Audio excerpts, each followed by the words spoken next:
வணக்கம். நான் உங்கள் சரண்யா.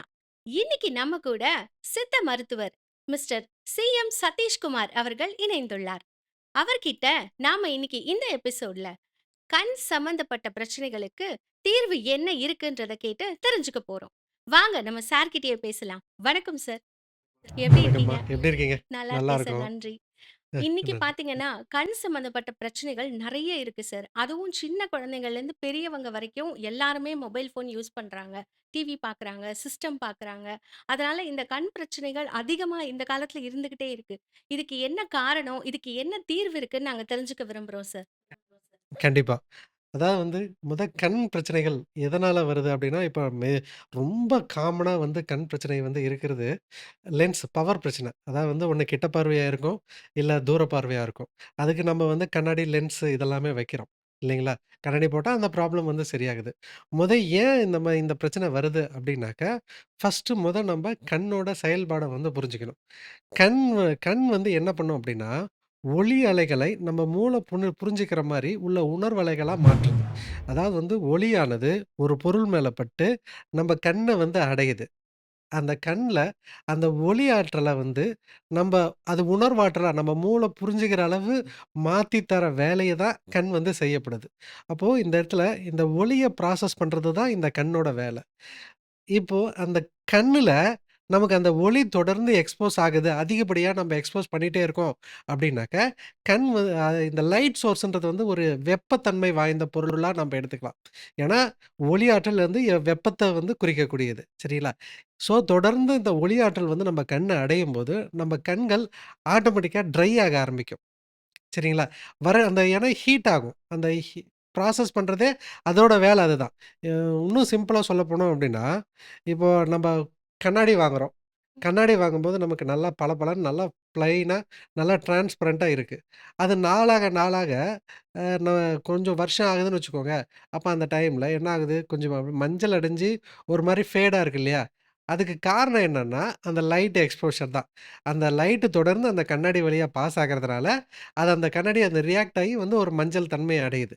அதே மாரி தான் இந்த வெளிச்சமானது நம்ம கண்களை அடையும்போது, அந்த கண்ணுக்குள்ளார இருக்கிற லென்ஸ் வந்து நமக்கு கொஞ்சம் ஃபேட் ஆகுது. அதோட தன்மை வந்து கம்மியாகுது. ஒளி ஊடுருவும் தன்மைய அந்த லென்ஸ் ஆனது இழக்குது. அப்போ ஆட்டோமேட்டிக்கா நமக்கு அந்த பின்னாடி வந்து ரெட்டினான்னு சொல்லுவோம். விழித்திரை அப்படின்றத சொல்லுவோம். அதெல்லாம் அந்த ஃபோக்கல் பாயிண்ட் வந்து மாறும். அது ஒண்ணு முன்ன போலாம், இல்ல பின்னாடி வரலாம். அதனால கண்கள் வந்து கிட்ட பார்வையாவும், தூர பார்வையா நமக்கு வருது. அதுக்கு மெயினா காரணம் என்னன்னா, இந்த வெளிச்சத்த வந்து நம்ம தொடர்ந்து நம்ம பார்க்கறதுனால தான். இது வராம நம்ம எப்படி தடுக்கலாம்? அப்படின்றது அ எ அப்படின்னா ஒண்ணும் இல்ல. முடிஞ்ச வரையும் நம்ப அந்த கண்ண வந்து கொஞ்சம் குளிர்ச்சிப்படுத்தணும். இப்போ இது நான் சொல்லும்போது சொல்லியிருந்தேன், இந்த வெளிச்சம் தான் மெயினா வந்து அதிகமா எக்ஸ்போஸ் ஆகும்போது, நமக்கு அந்த மங்கல் தன்மைய வந்து உண்டாக்குதுன்னோம். இப்ப நம்ம ஒரு சிலர் வந்து லைட்ட பார்க்கறதே ப்ரொஃபஷனா வச்சிருப்பாங்க. அதிகமா சிஸ்டம் பார்ப்பாங்க. அதிகமா மொபைல் பார்க்க வேண்டியது தரும். இல்ல வெளிச்சத்த லைட் சோர்ஸ வந்து அதிகமா பார்ப்பாங்க. சில பேர் வந்து க இது டிரைவிங் இதெல்லாம் பண்ணுவாங்க. இவங்கலாம் வெளிச்சத்த கண்டிப்பா நைட் டைம்ல பார்ப்பாங்க. அவங்கள நம்ம வேலைக்கு போகாதீங்கன்னு சொல்ல முடியாது. அந்த மாரி டைம்ல அவங்களுக்கு இப்போ நைட்டு படுக்க போறாங்க அப்படின்ற பட்சத்தில, அந்த வெப்பத்தை வந்து நம்ப தணிச்சாகணும். அதனால தான் வந்து நம்ப அந்த காலத்துல எல்லாமே நம்ப முன்னோர்கள் வந்து இந்த நந்தியாவட்ட பூவு, வெள்ளரிக்காய் இதெல்லாம் வந்து நம்ம என்ன பண்ணுவோம், கண்கள்ல அந்த எரிச்சல் அடங்குறதுக்கு, அந்த ரொம்ப ஒரு மாரி ரொம்ப சூடா இருந்ததுன்னா, நம்ம வச்சு கட்டுவோம் இல்லைங்களா? அப்ப அப்ப கட்டும்போது என்ன ஆகும் அப்படின்னா, அந்த உள்ள இருக்கிற வெப்பத்தன்மையானது, அது வந்து கொஞ்சம் குறையுது. அதனால அது வந்து அந்த பிரச்சனை வந்து நம்ம வராம கொஞ்சம் பார்த்துக்கலாம். இப்பவும் அந்த இதெல்லாம் யூஸ் பண்ணலாமா சார் நம்ம? தாராளமா நம்ப யூஸ் பண்ணலாம்.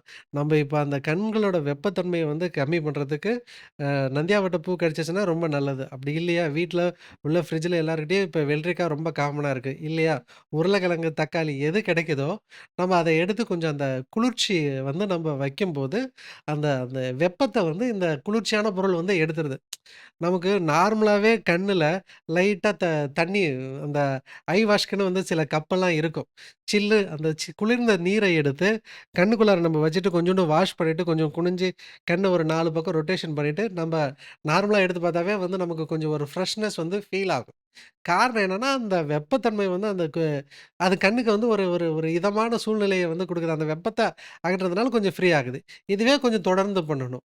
ப பத்தாததுக்கு வந்து அவங்களுக்கு வந்து கொஞ்சம் பிரச்சனை வந்து அதிகமா இருக்குனாக்கா, அவங்க ஒரு நல்ல மருத்துவரோட ஆலோசனையோட சில மருந்துகளோட இத சேர்த்து எடுக்கும்போது கண்டிப்பா வந்து கம்மியாகுது. இரவு நேரங்கள்ல குழந்தைங்க இப்ப ரொம்ப ஃபோன் யூஸ் பண்றாங்க சார். அது கொடுத்தா தான் சில குழந்தைங்க சாப்பிடவே செய்றாங்க.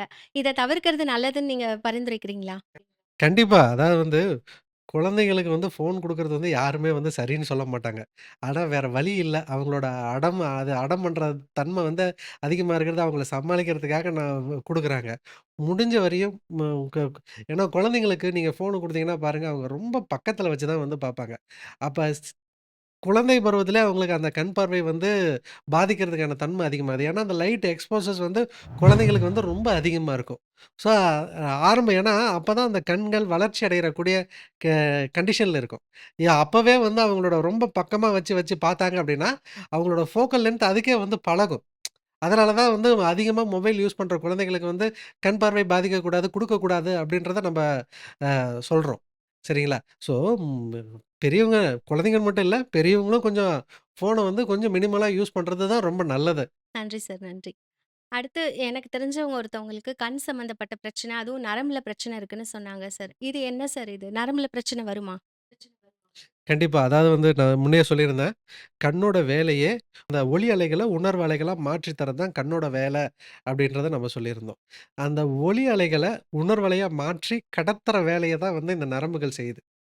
ஏன்னா, அந்த நமக்கு நியூரோ டிரான்ஸ்மிட்டர்ஸ்ன்னு சொல்லுவோம். நரம்பு இழைகள்ல கொஞ்சம் அந்த அந்த கெமிக்கல் ரியாக்ஷன் மாரி வந்து மூளைக்கு வந்து சிக்னல் கடத்தி கொண்டு போகும்.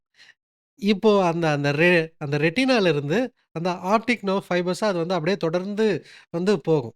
சிலருக்கு வந்து என்ன ஆகும் அப்படின்னாக்கா, இந்த ரெட்டினால வந்து பிரச்சனை இருக்கும். அதான் கண் நரம்பு பாதிச்சிருக்குன்றத வந்து பொதுவா சொல்லுவாங்க. அது வந்து சில சில டைம்ல கண்ணு ரெட்டினால பாதிப்பா? இல்ல ஆப்டிக் நர்வ்லயே வந்து டேமேஜ் ஆயிருக்கா? அப்படின்றத நம்ம பார்க்கணும். அ சில சில நேரங்கள்ல அங்க ஒளி உணர் செல்கள் அப்படின்றத நம்ம சொல்லுவோம். அதான் வந்து நம்ம படிச்சிருப்போம் சின்ன வயசுல. கண்கள்ல வந்து அந்த ரெட்டினால வந்து ராட் செல்ஸ், கோன் செல்ஸ்லாம் இருக்கும். அத ஒளிய உணரக்கூடிய செல்கள். அ இதுல வந்து சில நேரம் வீக்கம் வந்துரும். அ ம எடிமா மாரி வந்து வரும். ரத்த குழாய்கள்ல வந்து அடைப்பு ஏற்படும். அ த பிபி பேஷண்ட்டு, சுகர் பேஷண்ட்லாம் இருக்காங்கன்னு வச்சுக்கோங்க. சுகர் பேஷண்ட்டுக்கு என்ன ஆகும் அப்டின்னா, கிரானிக் சுகர் பேஷண்ட்டுக்கு முக்கியமா இருக்கிற பெரிய பிரச்சனையே என்ன அப்டின்னா, அவங்களுக்கு வந்து நெறைய நரம்பு மண்டலம் ஃபர்ஸ்ட்டு வீக் ஆகும். ரத்த குழாய்கள்ல அடைப்பு வந்து ஏற்படுத்தும். அ ந 2வது வந்து அ இவங்களுக்கு நோய் எதிர்ப்பு சக்தி வந்து கம்மியாகும். அதனால தான் சுகர் பேஷண்ட்டுக்கு பொதுவாவே நோ அதிகமான இன்ஃபெக்ஷன் தொற்றுகள் வந்து சீக்கிரமா ஸ்கின் ப்ராப்ளம் நெறையா வரும்.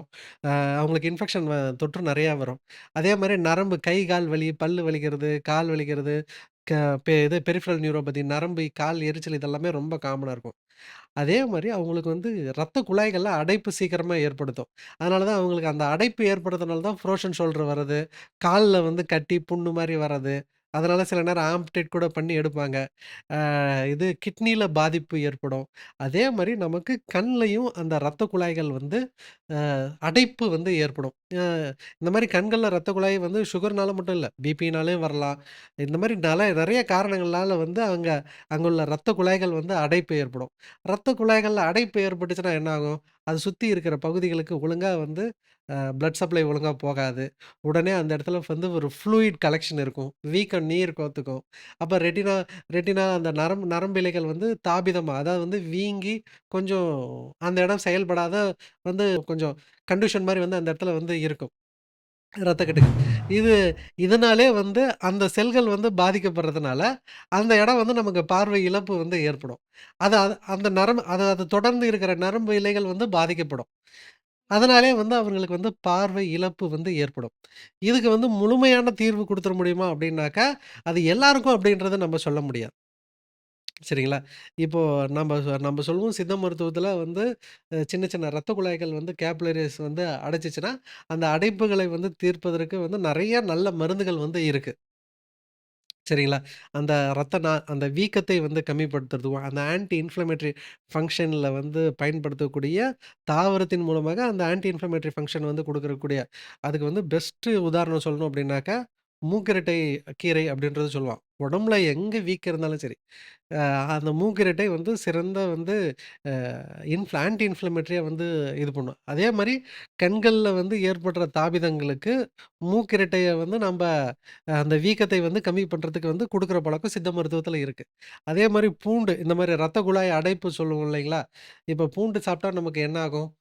பூண்டு வந்து நமக்கு நல்லாவே தெரியும். ரத்த குழாய் அடைப்புகள வந்து போக்கும்.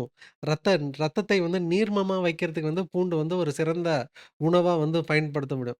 ஸோ இந்த மாரியான உள்ள மருந்துகள் வந்து நம்ம குடுக்கும்போது, அந்த ரத்த குழாய்கள் டயபெடிக் ரெட்டினோபதி கண்டிஷன்ல மெயினா வந்து பிரச்சனையே, அந்த ரத்த குழாய்கள் வந்து அடைப்பு ஏற்படுறது, அத சுத்தி நெறைய வீக்கம் ஏற்படுறது, அதனால நரம்புகள் வந்து செயலிழந்து போறது, இந்த மாரி தான் இருக்கும். ஸோ இதுக்கு நம்ப இது சார்ந்த மருந்துகள் வந்து நம்ம குடுக்கும்போது, அந்த வீக்கம் வந்து நமக்கு கண்கள்ல ஏற்படுற மேக்குலர் எடிமான்றதெல்லாம் சொல்லுவோம் நம்ப. அந்த வீக்கம் வந்து நமக்கு கம்மியாகும்போது, கண்டிப்பா அவங்களுக்கு வந்து ஒரு நல்ல இம்ப்ரூவ்மென்ட் இருக்கு. நம்ப கொஞ்சம் அவங்களோட கண்டிஷன் பார்க்கணும். பார்த்துட்டு அவங்களுக்கு எந்த மாரியான உணவு முறை வந்து ஏன்னா இதுல ரொம்ப முக்கிய உணவு முறையும் கொஞ்சம் முக்கியம். ஏன்னா, நாங்க சித்த மருத்துவத்தில வந்து பரிந்துரைக்கிறதே வந்து, அ உணவே மருந்துன்றது தான் சித்த மருத்துவத்தோட அடிப்படை தத்துவம். ஆ நாம அதில சில டைம்ல வந்து இந்த டயட்டே வந்து நம்ம எப்படி பிளான் பண்ணுவோம் அப்படின்னா, ஆன்டி இன்ஃப்ளமேட்டரி டயட்டுன்னே இருக்கு. அந்த வீக்கத்த வந்து நார்மலாவே கம்மி பண்றதுக்கு வந்து உள்ளான மருந்துகள் வந்து நம்ம குடுப்போம். நீங்க எந்த சித்த மருத்துவர்கிட்ட வேணாலும் போங்க. அ போகும்போது சித்த மருந்துகள் எடுக்கும்போது, உப்பு உப்பு வந்து கொஞ்சம் தடை பண்ணுவோம். உப்பும், புளியும் கொஞ்சம் கம்மி பண்ண சொல்லுவோம். ஏன்னா, இந்த உப்பு அதிகமா எடுத்துக்கும்போது, ஃப்ளூயிட் ரிட்டென்ஷன் வந்து அதிகமா இருக்கும். நீர் கோர்த்துக்கிற தன்மை வந்து அதிகமா இருக்கும். அதனால தான் வந்து உப்ப வந்து கம்மி பண்ண சொல்றது. அதாவது வந்து சித்த மருத்துவர்ட்ட போம்போது உப்புலா பத்தியம் தான் வந்து மெயினா சொல்லுவாங்க. அந்த இன்ஃப்ளமேஷன கம்மி பண்றதுக்காக தான் சொல்லுவோம். சரிங்களா? அதே மாரி அ இனிப்பு சுவையும் கொஞ்சம் குறைக்க சொல்லுவோம். அதுவும் இன்ஃப்ளமேட்டரி ரியாக்ஷன்ஸ் வந்து குடுக்கும். ஸோ, அதுக்கு நம்ம குடுக்க சொல்லுவோம். அப்போ என்ன பிரச்சனை? அதான் வந்து ரத்த குழாய் அடைப்பு தானா? அப்படின்றது. சில டைம்ல வந்து இந்த நரம்புல வந்து அவங்களுக்கு என்ன ஆகும் அப்படின்னாக்கா, இந்த மைலின் ஷீத் வந்து டேமேஜ் ஆகும். அந்த நரம்போட வெளி உறை வந்து சிதைவடையும். அதனால அவங்களுக்கு அந்த நியூரோ டிரான்ஸ்மிட்டர்ஸ் வந்து கொஞ்சம் பிளாக்கேஜ் ஆகும். அதனாலேயும் அப்ப அவங்களுக்கு என்ன பண்ணுவோம் அப்டின்னா, அந்த நரம்பை கொஞ்சம் வன்மைப்படுத்தக்கூடிய மருந்துகள் சித்த மருத்துவத்தில வந்து பயன்படுத்துவோம். அது அது என்ன மாரியான மருந்துகள்லாம்?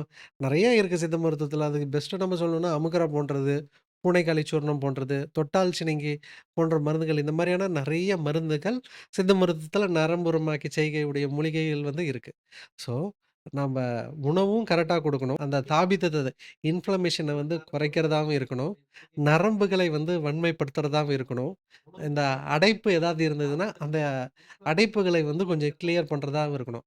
அப்போ ஒரு இடத்துல அடைப்பு இருந்தா தான், அந்த இடத்துல ஸ்டேக்னன்ட் ஆகும். இப்போ ஒரு இடத்துல வீக்கம் வருதுன்னா என்ன அர்த்தம்? அந்த இடத்துல சர்க்குலேஷன் சரியில்ல. ஒரு இடத்துல வந்து அடைப்பு இருக்கு. அதனால தான் அந்த இடத்துல வந்து ஒரு இடத்துல நீர் தேங்குது. அப்ப அந்த ட்ரைனேஜ் சிஸ்டத்த நம்ம கரெக்ட்டா அந்த கிளியர் பண்ணி போக முடிஞ்சதுன்னா, அந்த வடிகால் இருந்ததுன்னா, அந்த வீக்கம் தன்ன தானே வந்து சரியாகும். ஸோ, அதுக்கு நம்ப பார்த்து குடுக்கணும். ஸோ, இதுல என்ன கண்டிஷன்? அவங்களுக்கு வெறும் அடைப்பு மட்டும் தானா? இல்ல நரம்பு வீக்கமும் சேர்ந்து இருக்கா? இல்ல வேற ஏதாவது தழும்பு மாரி ரொம்ப ஏன்னா நாள்பட்ட இதுல வந்து தழும்பு மாரி ஆயிரும். ஸ்கார் மாரி வந்து ஃபார்ம் ஆயிரும். அது ஸ்கார் ஃபார்ம் ஆயிடுச்சுன்னா, நம்மளால பெருசா ஒண்ணும் பண்ண முடியாது. ஸோ, இந்த மாரி அவங்களுக்கு என்ன கண்டிஷன் இருக்கு?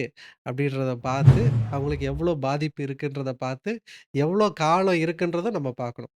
ஏன்னா ஏன்னா சித்த மருத்துவத்தில நாங்க திருவள்ளுவர் சொல்றது திருவள்ளுவர் வந்து மிகச்சிறந்த சித்த வைத்தியர். உண்மைய சொல்லணும்னா, அவரு நெறைய மருத்துவம் சார்ந்த நூல்கள் வந்து எழுதியிருப்பாரு. அவர் திருக்குறள்லயே வந்து அவரு ஒரே வரினாலும் நல்லா அந்த 10 குறள்ல வந்து மெயினா சொல்றது வந்து, "உற்றான் அளவும் பிணியளவும் காலமும் கற்றான் கருதிச் செயல்" அப்படின்ருவாங்க. உற்றான் அளவுனா, அந்த நோயுற்றவனோட அளவு. பிணி அளவு.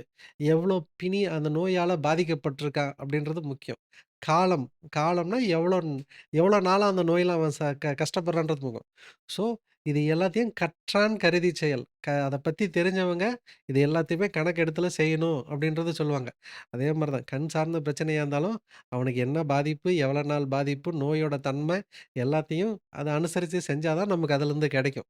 ஸோ இந்த மாரி கொஞ்சம் நம்ம ட்ரீட்மெண்ட் பண்ணும்போது, பேஷண்ட்ஸுக்கு நெறைய பேருக்கு நல்ல இம்ப்ரூவ்மென்ட் வந்து நம்ம கண்கூடா நம்ம பார்க்குறோம். என்ன நேயர்களே! நம்மளோட சித்த மருத்துவர் சி.எம். சதீஷ்குமார் அவர்கள் கொடுத்த விளக்கம் உங்களுக்கு போரியிருக்கும்னு நாங்க நம்புறோம். அடுத்து நாங்க வேற ஒரு காணொளியில உங்கள மீண்டும் சந்திக்கிறோம். அதுவரை உங்களிடமிருந்து விடை பெறுகிறோம். நன்றி, வணக்கம்.